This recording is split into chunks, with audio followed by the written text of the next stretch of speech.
Hey guys, I just want to talk with you. Yesterday, I saw the Trump and Elon conversation, and I did have some takeaways and personal learnings from that conversation. First of all, Trump and Elon, they are some of the big names. They're very famous people. You could either like them or dislike them. It's your freedom. It's up to you.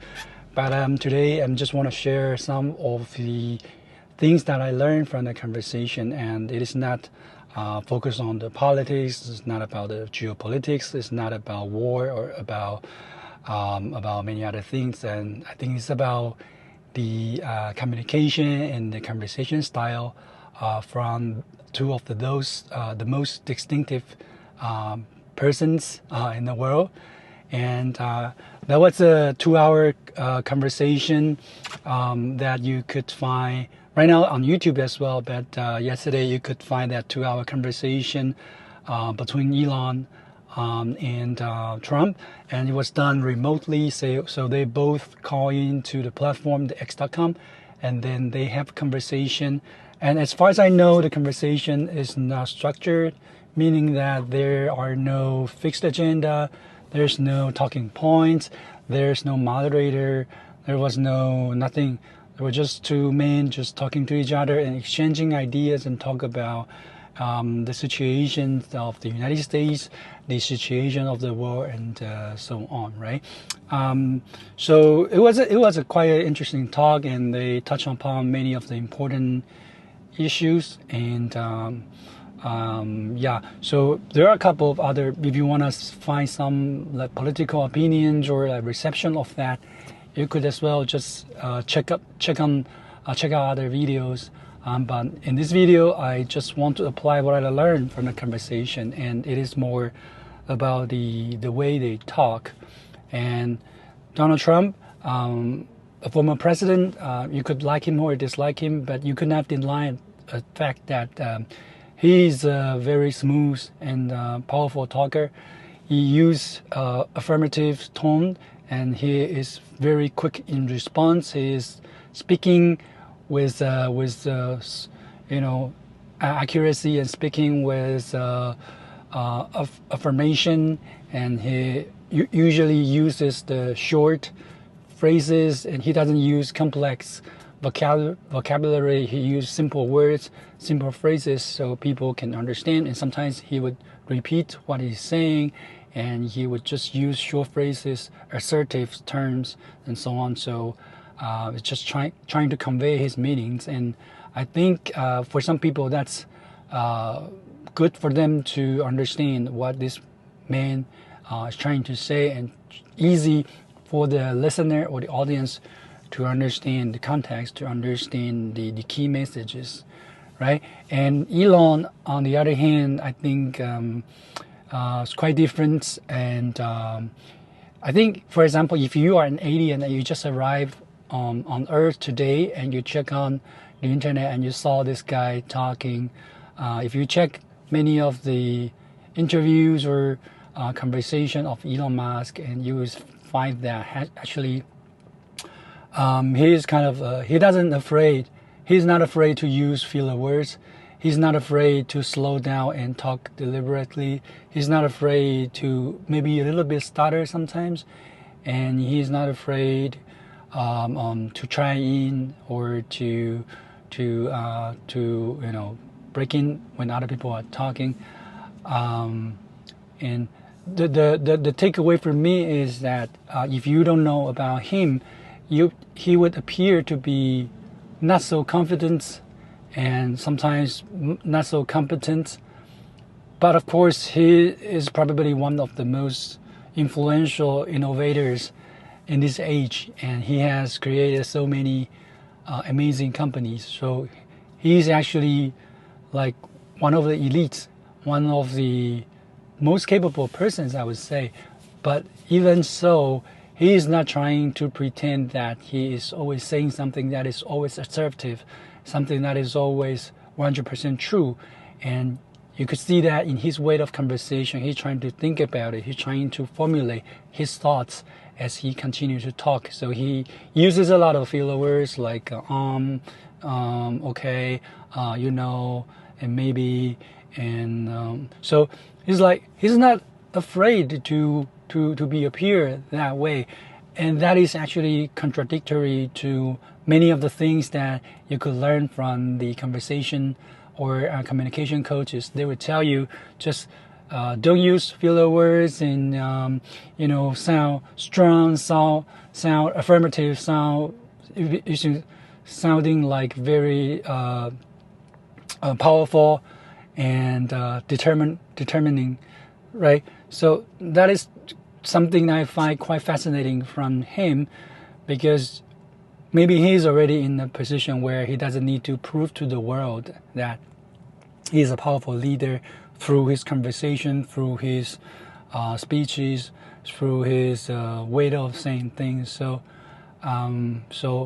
I would find that interesting, is that maybe that is something that it's worth learning for many other people. Because, for example, I've been in the corporate for decades, and my training is that, and also my habit as well, so I try to keep it brief and keep it short, and I don't want to waste other people's time by saying things that are not redundant, or by sounding hesitant, or by sounding like I'm just thinking as I'm speak, right? You want to make the impressions that you're succinct, you're concise, you are decisive, and you are straightforward, right?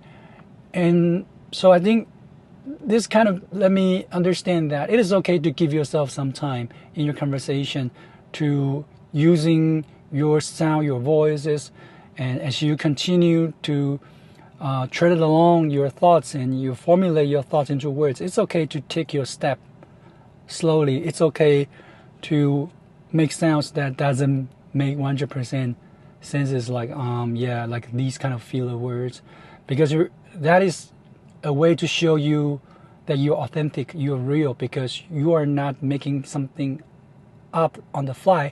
You are just trying to consolidate your thoughts. You're trying to think with the listener together. So that is something I found quite fascinating, even though that may make you sound less confident. We all want to look and be perceived as confident, right? Look at all the TED Talks, right? If you want to be a TED Talk talker, then you will find this kind of instruction or techniques that you need to have perfect body language, and you want to memorize your scripts. You want to be dramatic, and you will be very careful with even with your eye movement, with your hand movement, with how you position your body, right? Yeah, these are all powerful tools, and that will make you feel like and look like a superhuman in this kind of occasions. And of course, in some occasions, like a presentation like TED Talk, or you're doing just an interview, you want to sound and be perceived in a certain way.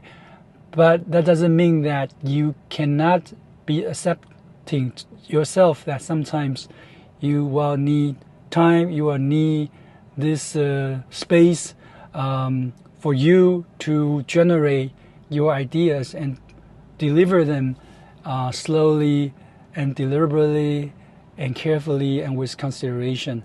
So that was kind of give me a eye-opening, that I don't need to be strict on myself in that way in my daily conversation, even with my family, with my friends, with colleagues. Sometimes it is okay to slow down.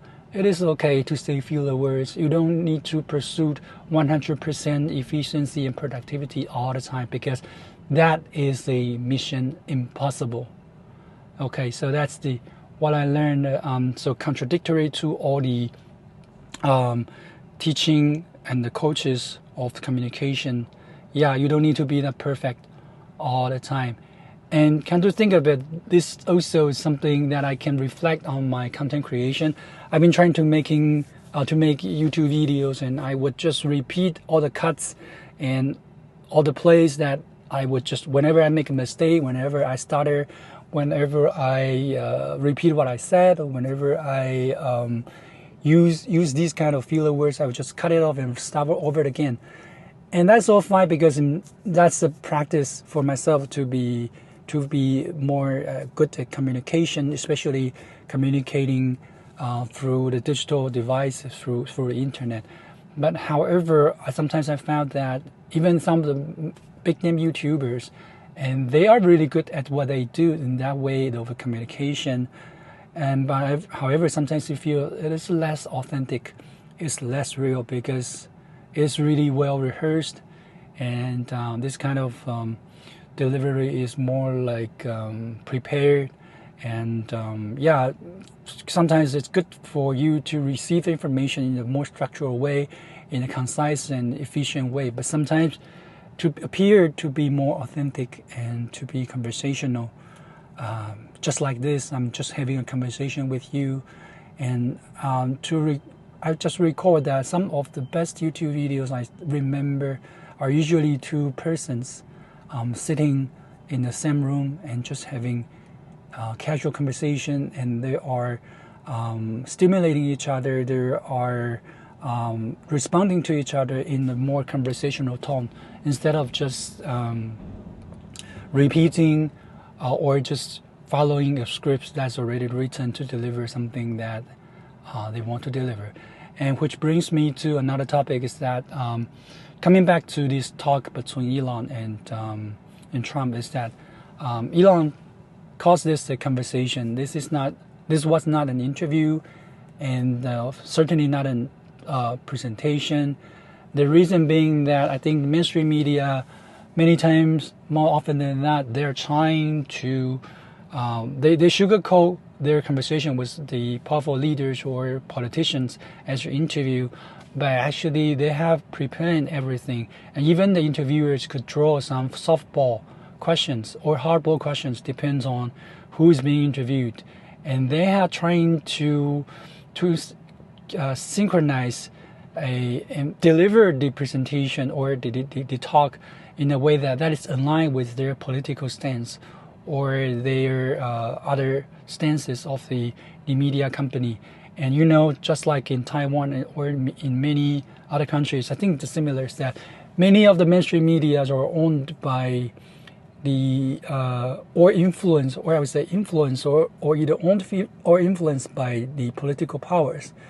And they do have their own agenda, they do have their own story, or they want to sell to you, right?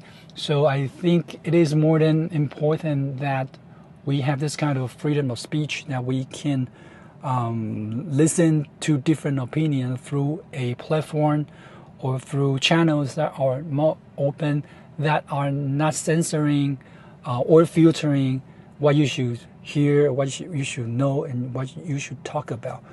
And that's what I think this is more like a personal level learning from the conversational styles. And of course, the topics they talk about are very, very important.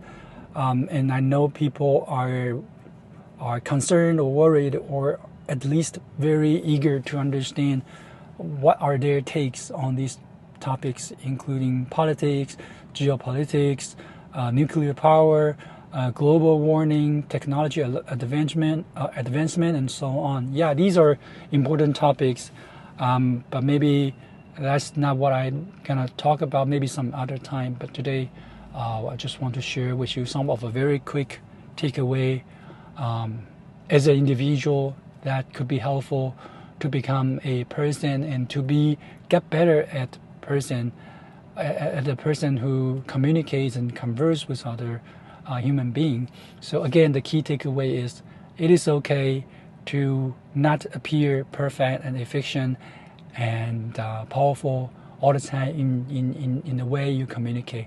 It is okay to take your time, to deliberate, to ponder, to take pauses, and even to use fewer words, and because in that way you actually appear more authentic and more believable, I think.